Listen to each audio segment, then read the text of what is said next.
Hi అండి. నమస్తే. లక్ష్మీ కథల ప్రపంచానికి స్వాగతం. శ్రీ ఎద్దనపూడి సులోచనారాణి గారు రచించిన మధుర స్వప్నం అనే నవలను ధారావాహికంగా వింటున్నాం కదండి. ఈరోజు ఈ వీడియోలో మనం పార్ట్ 9 వినేద్దామండి.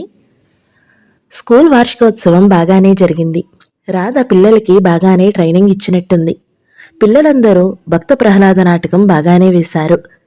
రాధ నేపథ్యంలో నుంచి కథల సంఘటనలు కలుపుతూ పాట పాడినప్పుడు గాని రాధ అంతా బాగా పాట పాడగలదని కృష్ణకి తెలియలేదు. ప్రహ్లాదుడు పాత్ర చిట్టి ధరించింది. అధ్యక్షత వహించాల్సిన దయానిధి గారు వేరే ఊరు వెళ్లడంతో ఆఖరి నిమిషం వరకు చూసి కృష్ణని అధ్యక్షునిగా ఆహ్వానించారు.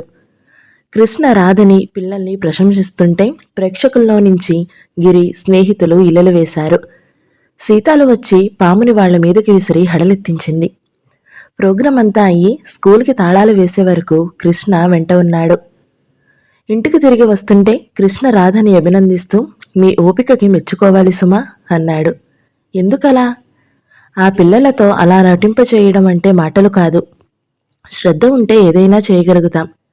ఈ వార్షికోత్సవం కోసం పిల్లలు సంవత్సరం మొదటి నుంచి ఎంతో ఆసక్తిగా ఎదురుచూస్తారు. నేను చెప్పిన పాఠాలు సరిగ్గా చదువుతారు. ఆ పిల్లలతో మీకు విసుగు అనిపించదా? ఓహో, పిల్లలంటే నాకెంతో ఇష్టం. నేను పెద్దదాన్ని అయితే కనీసం 10 మంది పిల్లల్ని అయినా కంటాను. మా ఇల్లే ఒక పాఠశాల చేసేస్తాను. బాప్రే! అతను ముఖం ఎత్తి ఫక్కున నవ్వాడు. ఏం, మీకు పిల్లలు ఇష్టం లేదా అడిగింది. ఇష్టమే, కానీ వాళ్ళని మేనేజ్ చేయడం అంటే అతను గాలిలోకి దండం పెడుతూ నా వల్ల కాదు. కాబట్టి నేనసలు పిల్లల్నే కనను అన్నాడు నవ్వుతూ. ఛీ, అలా అనకండి. పిల్లలు లేని జీవితం ఏం బాగుంటుంది తనలో తాను అనుకున్నట్లుగా అంది. ఇద్దరూ వెన్నెల్లో పక్కపక్కన నడుస్తున్నారు. రాత్రి పొద్దుపోవడం వల్ల ఊరంతా నిశ్శబ్దంగా ఉంది. దూరంగా వెన్నెల్లో నీళ్లు మెరుస్తున్నాయి. ఇద్దరూ రాధ ఇంటి దగ్గరికి వచ్చారు. నేను వెళ్ళొస్తానిక అన్నాడతను. ఇంటి గడప ఎక్కి తలుపు తట్టబోయిన రాధ ఆగి అతని వైపు తిరిగింది. ఇద్దరు క్షణంసేపు ఒకరినొకరు చూస్తున్నట్లుగా నిలబడిపోయారు. మీకో విషయం చెప్పనా? హఠాత్తుగా అన్నాడతను. చెప్పండి అంది. అతను తలదించి నేలవైపు చూశాడు. చెప్పండి ఆసక్తిగా అడిగింది. అతను తలెత్తి చూశాడు. ఏమిటది? అతను రాధ కళ్ళల్లోకి సూటిగా చూశాడు. మీరంటే నాకు చాలా ఇష్టం. రాధ పెదవి కదరబోయి ఏదో అనబోయింది. అతను మధ్యలోనే చెయ్యెత్తి ఆపుతున్నట్లుగా దయించి కారణం అడగకండి, నేను జవాబు చెప్పలేను అనేసి గబాల్న వెనక్కి తిరిగి చకచకా అడుగులు వేస్తూ వడివడిగా వెళ్ళిపోయాడు. అతను సందు తిరిగి కంటికి కనిపించకుండా వెళ్ళిపోయినా రాధ ఇంకా అక్కడే నిలబడిపోయింది.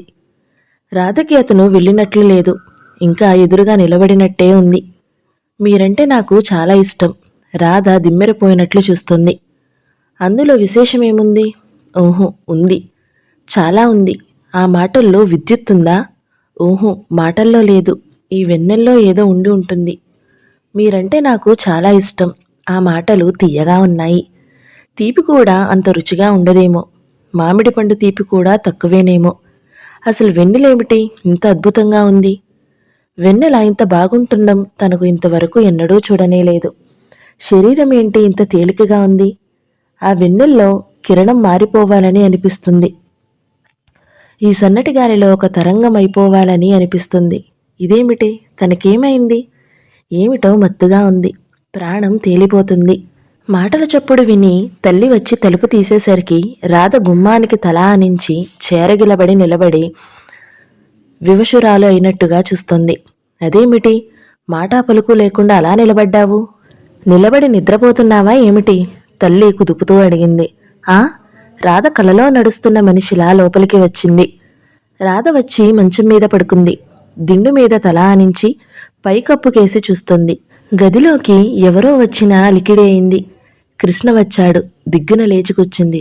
అదేమిటి అలా లేచావు? ఏమైంది? దిండు సరిచేసుకుంటున్నట్టుగా తల్లి అడిగింది. గదిలో ఎవరూ లేరు. ఏమిటో శబ్దమైతేనూ గాలికి తలుపు కదిలింది. ఆ తలుపు గడియపడడం లేదు. బాగు చేయించాలి. ఆ సుబ్బుగాడిని రమ్మన్నానని ఎన్నిసార్లు కబురు పంపించినా రాలేదు. వెధవలు ఇదివరకుడు మనుషులా బలిసిపోయారు. ఒక్కడూ చెప్పిన మాట వినడం లేదు కదా. ఆవిడ సాధిస్తోంది. కాని రాధ చెవులకి ఆ మాట వినిపించడం లేదు. కృష్ణ గుర్తుకు వస్తున్నాడు. అతనే గుర్తుకొస్తున్నాడు. రాధకి రెక్కలు కట్టుకుని వెళ్ళి అతని ఒడిలో తలదాచుకుని నేనంటే మీకెందుకిష్టం అని అడగాలనిపిస్తుంది. అతనేం చేస్తున్నాడు? అసలు ఏం ఆలోచిస్తున్నాడు? కృష్ణ అదే సమయానికి ఇంట్లో టేబుల్ దగ్గర కుర్చీలో వెనక్కి తల ఆనించుకుని కళ్ళు మూసుకుని కూర్చునున్నాడు. బయట వాతావరణమంతా చల్లగా ఉన్నా అతని నుడితిటి మీద మెడ దగ్గర చెమటలు అలుముకుని ఉన్నాయి. రాధ ఏమనుకుంటుందో? రేపు రాధని చూడడం ఎలా? తనని ఆడపిల్ల వెంట పడే వ్యక్తిగా అనుకోలేదు కదా. అసలు అంత గబాలను చెప్పడం మర్యాద కాదేమో. ఏ కాఫీ తాగడానికో వెళ్ళినప్పుడు చెబితే బాగుండేదేమో. రేపు నిలదీసి అడిగితే ఏమని చెబుతాను? తను చెప్పిన మాట రాధకి సంతోషం కలిగిస్తే తను ధన్యుడు అయినట్టే. కానీ బాధ కలిగిస్తే? అతని దవడ ఎముకలు కదిలింది. ఆ మాట చెప్పడంలో మీ ఉద్దేశం ఏమిటి అని అడిగితే అతను కళ్ల ముందు ఒక దృశ్యం వేగంగా కదిలింది. ఆ మాటే కనుక రాధ నిలదీసి అడిగితే తను ఏం చేస్తాడు? వెంటనే రాధ భుజాలు పట్టుకుని కుదుపుతూ, అంటే కూడా నీకు అర్థం తెలియలేదా? నువ్వింత మూర్ఖురాలువని నేను అనుకోలేదు. నేను నిన్ను పెళ్లి చేసుకుంటాను. నువ్వు కనబోయే 10 మంది పిల్లలకి నేను తండ్రినవుతాను. నీకు 10 మంది పిల్లలు కావాలి అనుకుంటున్నావు కదా. ఈ రోజుల్లో 10 మంది పిల్లల్ని పోషించాలంటే నాలాంటి ఏ డాక్టర్ వృత్తో చేసే వ్యక్తే కావాలి. నువ్వంటే నాకు ఎందుకు ఇష్టమో తెలుసా? నీలోని నిరాడంబరతకి నేను ముగ్ధుణ్ణయ్యాను. పిల్లల్లా ప్రేమించే నీ మనస్సును నన్ను ఆకర్షించింది. నా జీవితానికి నీలాంటి వ్యక్తి ఆలంబనం కావాలి. నేను ఎవ్వరూ లేనివాడిని రాధా. మనుష్యుల్ని ప్రేమించే గుణం ఉన్న నీ గుండెల్లో తలదాచుకుంటే నా ఒంటరితనం పటాపంచలవుతుంది అని నా ఆశ. అర్థమైందా? అతను హఠాత్తుగా ఆగిపోయాడు. ఏది రాధ ఎక్కడా? రాధ లేదా? ఇదంతా తన ఊహేనా? అతను కుర్చీలో నుంచి లేచాడు. వచ్చి మంచం మీద పడుకున్నాడు. అతను ఎందుకో చాలా ధైర్యంగా ఉంది. తను తప్పేం చేయలేదని ఆత్మవిశ్వాసంగా ఉంది. రాధ అతనికి కావాలి. రాధలోని ఆత్మీయత నిండిన మనసు తన ఒంటరి మనసుకు తోడు నీడా కావాలి. అంతకంటే తనకేం అవసరం లేదు. తనకి రాధ కావాలి. ఇలా ఎందుకు అనిపిస్తుందో అతనికే అర్థం కావడం లేదు. అతను మెడిసిన్ చదువుతుండగా సరిత, సుగుణ, జానకి, రోష్నారి ఎంతోమంది స్నేహితులుగా మాట్లాడేవారు. కలిసి పనిచేసేవాళ్లు. కానీ ఎవరి పట్ల ఇలా అనిపించలేదు. అందుకే అతనికి రాధతో అలా చెప్పడంలో తను తొందరపడ్డానని అనిపించలేదా? రాధ తనకి కావాలి. ఈ విషయం అతనికి బాగా అర్థమవుతుంది. మర్నాడు రాధ అతనికి కనిపించలేదు. 3వ రోజు కూడా గడిచిపోయింది. కృష్ణ కావాలని స్కూల్ పక్క నుంచి సైకిల్ మీదుగా అతిమెల్లగా వచ్చాడు. అక్కడ ఎప్పటిలా రాధ ఎదురవ్వలేదు. స్కూల్కి వెళ్ళాడు. స్కూలు తాళం వేసింది. ఇప్పుడు సెలవులు కూడా కాదు. అతను తిరిగి వస్తుంటే చిట్టి అక్కడ ఆడుకుంటూ కనిపించింది. ఏ చిట్టి, ఇవాళ స్కూల్కి ఎందుకు వెళ్ళలేదు? ఇక్కడేం చేస్తున్నావు అని అడిగాడు. స్కూల్ లేదుగా అంది చిట్టి. లేదా? ఎందుకని అడిగాడు. టీచర్ అమ్మగారు ఊరెళ్ళారుగా అందుకు. ఊరా? ఏ ఊరు? ఏమో నాకు తెలీదు. చిట్టి ఆడుకోవడానికి పరిగెత్తింది. కృష్ణ క్షణంసేపు అలాగే నిలబడ్డాడు. రాధ ఊరు వెళ్ళిందా? ఏ ఊరు వెళ్ళింది? అతను వస్తుంటే సీతాలు ఎదురయ్యింది. సీతాలు అమ్మాయి గారికి ఈ పద్మం ఉత్తరం రాసింది. ఇవ్వాలి. ఇంటి దగ్గరుందా? అమ్మాయి గారా బాబు? ఆమె లేరుగా. మొన్న ఊరెళ్ళారు. ఏ ఊరు? బెజవాడ. ఎందుకట? ఇంకెందుకు, ఏదో పెళ్లి సంబంధం అయి ఉంటుంది. వాళ్ళమ్మగారికి ఇంకేం పనిలేదు. ఆ పెళ్లి సంబంధాల గొడవే అంటూ వెళ్ళిపోయింది. కృష్ణ కనుబొమ్మలు ముడిపడినాయి. రాధకి పెళ్లి చూపులా? అతను శాంతమ్మగారింటికి వెళ్ళాడు. లోపల పనిచేస్తున్న ఆవిడ కృష్ణని చూడగానే నాయనా రా అంటూ ఎదురొచ్చింది. రాధ ఎక్కడా అడిగాడు. రాధ లేదు బాబు, ఊరెళ్ళింది. అయ్యో లేదా? నొచ్చుకున్నట్టు చూశాడు. ఏం బాబు, ఏమైనా పనుందా? అవునండి, రాధకి పెళ్లి సంబంధాలు చూడమని చెప్పారుగా. స్నేహితుడొకతను ఉంటే రమ్మన్నానని రాశాను. అతను రేపు వస్తున్నాడు. అయ్యయ్యో, రాధ లేదే, ఇప్పుడెలా? ఆవిడ కంగారు పడింది. రాధ ఎక్కడికి వెళ్ళింది? బెజవాడ వెళ్ళింది నాయనా. ఎందుకు? నా బొందకి. ఏం తోచడం లేదంట, విసుగ్గా ఉందట. అక్కడ నా చెల్లెలి కొడుకు ఆనందున్నాడు. వాడిని చూసి వస్తానని వెళ్ళింది. నిన్ననే వస్తానని అంది, రాలేదు. ఇప్పుడెలా? అడ్రస్ చెప్పండి, నేను వెళ్ళి రాధని తీసుకుని వస్తాను అన్నాడు. ఆ మాట వినగానే ఆవిడ ముఖం చాటంతయ్యింది. మా నాయనే, మా తండ్రే, చచ్చి నీ కడుపున పుడతాను, ఆ పని చెయ్యి అంటూ అడ్రస్ చెప్పింది. కృష్ణ బయలుదేరుతుంటే, ఇదిగో దానికి సంబంధమని చెప్పకు నాయనా, ఆ మాటలంటే చచ్చినా రాదు, నాకు ఒంట్లో బాగాలేదని చెప్పు అంది. అలాగేనండి అన్నాడు. అతను ఆ మధ్యాహ్నమే బయలుదేరి విజయవాడ వచ్చాడు. రాధ పినతల్లి అడ్రస్ కనుక్కోవడం ఏమంత కష్టం కాదు. తలుపు తట్టగానే రాధ వచ్చి తలుపు తీసింది. గుమ్మంలో నిలబడిన కృష్ణని చూడగానే నిర్ఘాంతపోయినట్టు నిలబడింది. 2 నిమిషాల సేపు ఇద్దరూ మాట్లాడలేదు. రాధని కృష్ణ చూస్తున్నాడు, కృష్ణని రాధ చూస్తుంది. ఇద్దరి కళ్లల్లో ఆనందం నృత్యం చేస్తుంది. మీరు అస్పష్టంగా అన్నాడు కృష్ణ. మీరు? రాధ ఏదో చెప్పబోయింది గాని మాట పెగలి రాలేదు. ఇంతలో వంగపండు రంగు చీర కట్టుకున్నావు పెద్దావిడ, రాధా ఎవరే వచ్చింది అంటూ అటు వచ్చింది. రాధ ఉలిక్కిపడింది. తెప్పరిల్లినట్టుగా పింతల్లి వైపు చూసింది. పిన్ని, ఈయన మా ఊరి డాక్టర్ గారు తొట్రుపాటుగా అనేసింది. మీ ఊరి డాక్టర్ గారా? ఏది, రాత్రి నువ్వు చెప్పావే, ఊరికి చాలా మంచి డాక్టర్ గారు వచ్చారని, కలరా వస్తే నిద్రాహారాలు లేక చాలామందిని వైద్యం చేసి ఎంతోమందిని బ్రతికించాడని. రాధ చెంపల్లో ఎరుపు పాకి వచ్చింది. చప్పున తల ఊపింది. లోపలికి రానాయనా, అక్కడే నిలబడ్డావే, అదేమిటి రాధా, నువ్వైనా ఆయన గురించి అంత చెప్పిన దానివి, ఆయన వస్తే అలా గుమ్మంలో నిలబెట్టి మాట్లాడుతున్నావు? లోపలికి వచ్చి కూర్చోమని కాఫీ ఇవ్వు అంటూ పురమాయించి లోపలికి వెళ్ళింది. లోపలికి రండి, పిన్ని ఆజ్ఞని అక్షరాలా పాటిస్తున్న బుద్ధిమంతురాలురా అంది. కృష్ణ లోపలికి వచ్చాడు. కూర్చోండి అంది. కూర్చున్నాడతను. మళ్ళీ ఇద్దరి మధ్య మౌనం ఏర్పడింది. ఇద్దరి కళ్ళు ఒకరినొకరు చూడాలని తహతహలాడిన వైనం చెప్పేస్తున్నాయి. ఇద్దరికీ ఎవరికైనా ఎదుటివారికి ఏదైనా చెబితే బాగుండును అనిపిస్తుంది. ఇద్దరికీ సూటిగా మాటలు రావడం లేదు. కొంతసేపటికి కృష్ణ తనే అన్నాడు, వచ్చిన పని అయిందా? పనా? ఏం పని? రాధ అడిగింది. అదే పెళ్లిచూపుల పని. పెళ్లిచూపులా? రాధ ఇంకా ఆశ్చర్యపోయింది. ఎవరు చెప్పారు అంది.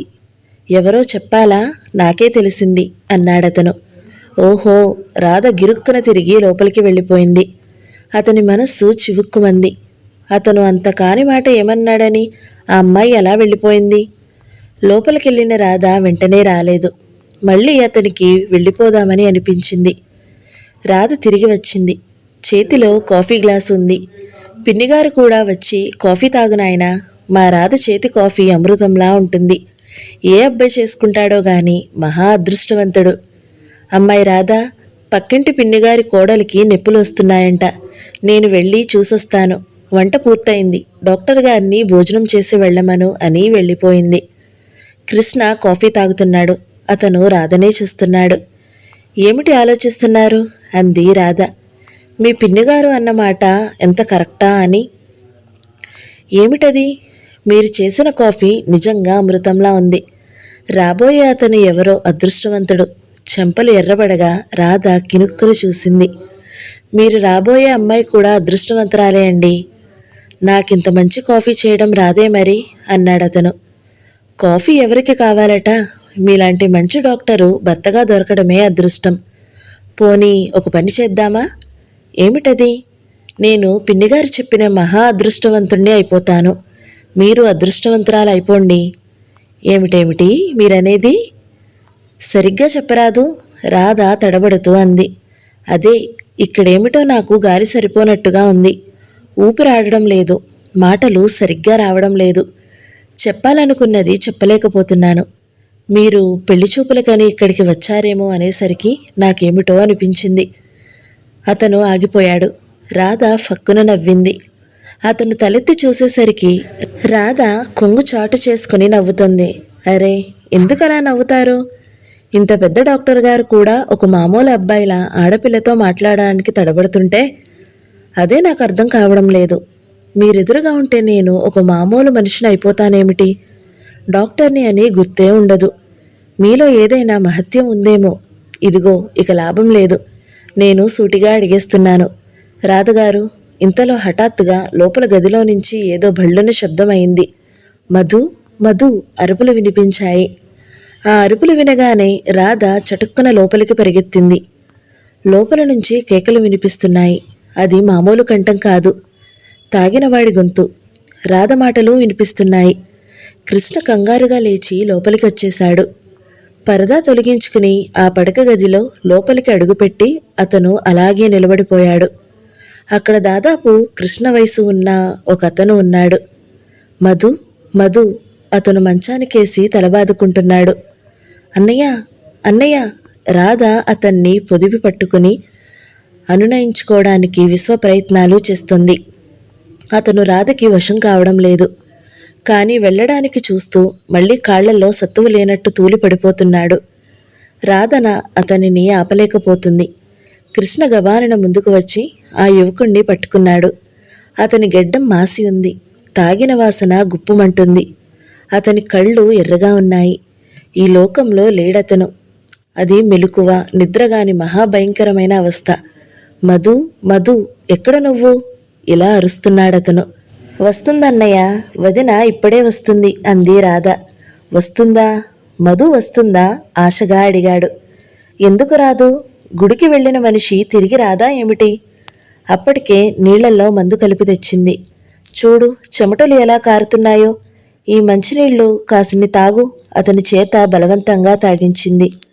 కృష్ణ అతన్ని చూస్తున్నాడు.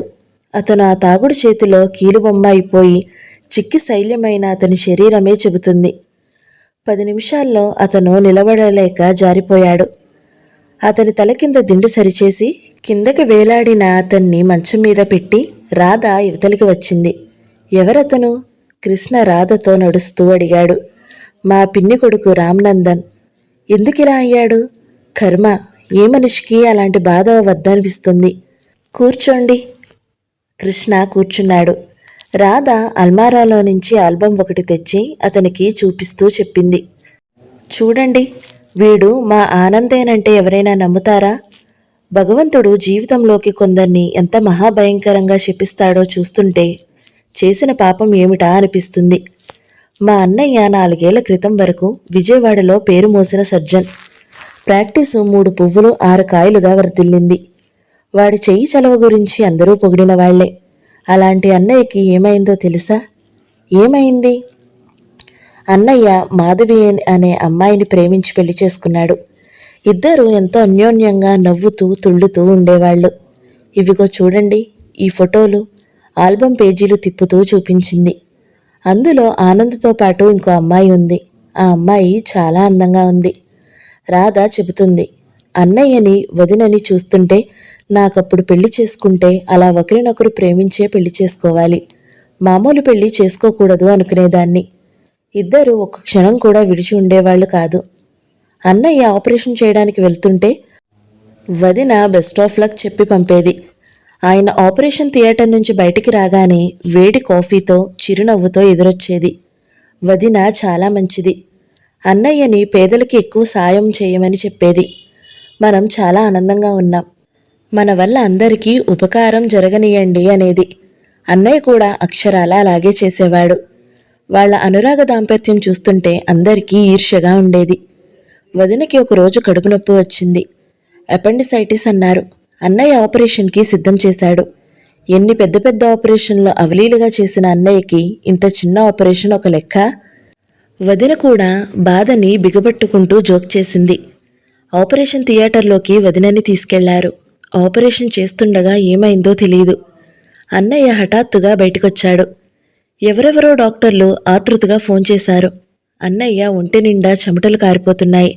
అన్నయ్య, వదినకి ఎలా ఉంది అని నేను అడుగుతుంటే నా మాటే వినిపించుకోలేదు.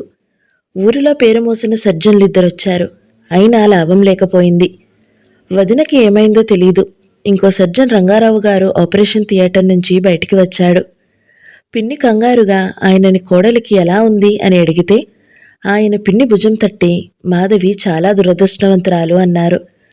నర్స్ ద్వారా మాకు తెలిసింది ఆపరేషన్ సక్సెస్ కాలేదని, వదిన పోయిందని. ఆ మాట వినగానే మా కాళ్ల కింద భూమి తొలగిపోయినట్టయింది. ఇదేం ఘోరం! డాక్టర్ ఎవరో కాదు, ఆపరేషన్ చేయడంలో దిట్ట అయిన మా అన్నయ్య ఇలా ఎలా జరిగింది? మా మతులు పోయాయి. డాక్టర్లు, తెలిసిన వాళ్లతో హాస్పిటల్ కిటకిటలాడిపోయింది. వదిన శవం ఇంటికి తీసుకొచ్చాము. సాయంత్రానికి దహనకాండలు కూడా పూర్తయ్యాయి. అన్నయ్య ఎడవలేదు.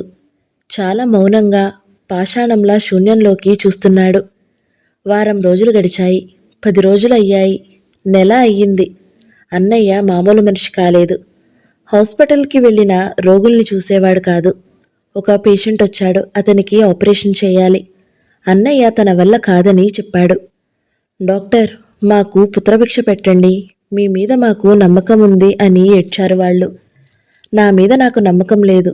నా భార్యనే నేను దక్కించుకోలేని అసమర్థుణ్ణి. మీ కొడుకుని నేనేం రక్షిస్తాను?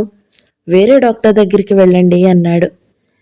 ఇంకా బ్రతిమాలుతుంటే, షటప్, నన్నింకా నరకం పెట్టకండి, నేను చెయ్యలేను, నా వేళ్లకి వణుకొచ్చేసింది, వెళ్ళండి, నా దగ్గరికి ఎవరూ రావద్దు, ఎవరూ రాకండి, నేనిప్పుడు డాక్టర్ని కాదు, పేషెంట్ని కూడా, ఒక వ్యాధిగ్రస్తుణ్ణి, నా వ్యాధేమిటో మీకు అర్థం కాదు అంటూ అరిచేశాడు. అన్నయ్య అరుపులకి హడలిపోయాం. వాళ్ళు వెళ్ళగానే తన నేమ్ ప్లేట్ ఓడదీసి దాన్ని విసురుకొట్టేస్తుంటే నేను వెళ్ళి అడ్డుపడి లాక్కున్నాను. రాధా, నన్నొదులు, ఇది నన్ను వెక్కిరిస్తుంది. భార్యను బ్రతికించుకోలేని నువ్వు ఒక డాక్టర్వేనా అంటూ నన్ను చూసి క్రూరంగా నవ్వుతుంది. అన్నయ్య మొదటగా ఏడ్చేశాడు. నేను అన్నయ్యని సముదాయించాను. అన్నయ్య, జీవితం అనేది మన చేతుల్లో లేదు. అంతా ఆ దేవుడి మీదే ఉంది. ఆయన నడిపించినట్టు నడవడం మన ధర్మం అంటూ బుజ్జగించాను. లేచి వెళ్ళి అల్మారాలో దాచిన నేమ్ ప్లేట్ తెచ్చి అతనికి చూపించింది.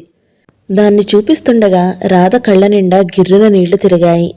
ఎప్పటికైనా ఇది మళ్లీ సగౌరవంగా గోడకి వేలాడే రోజు వస్తుందా అనిపిస్తుంది. ఆ రోజు రావాలని, మా అన్నయ్య సరిగ్గా అవ్వాలని దేవుణ్ణి నేను రోజూ ప్రార్థిస్తాను.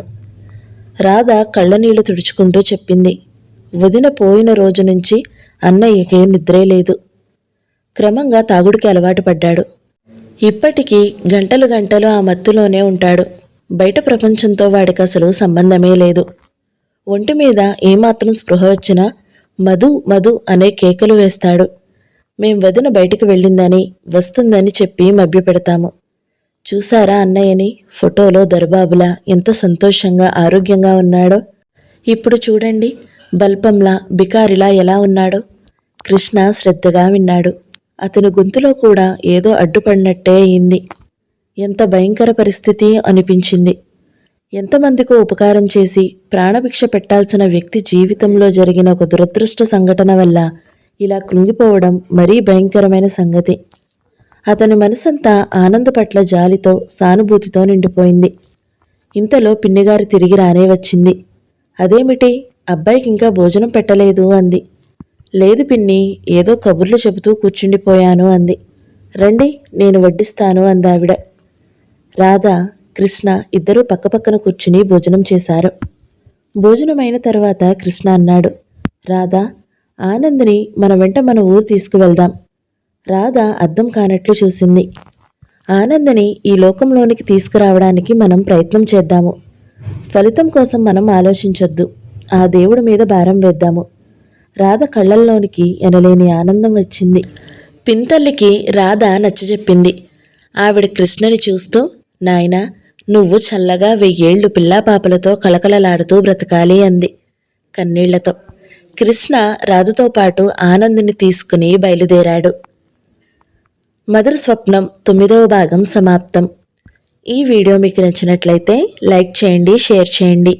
ఇలాంటి మరిన్ని మంచి వీడియోల కోసం మన ఛానల్ని సబ్స్క్రైబ్ చేసుకోండి. Thank you so much for watching. నమస్తే.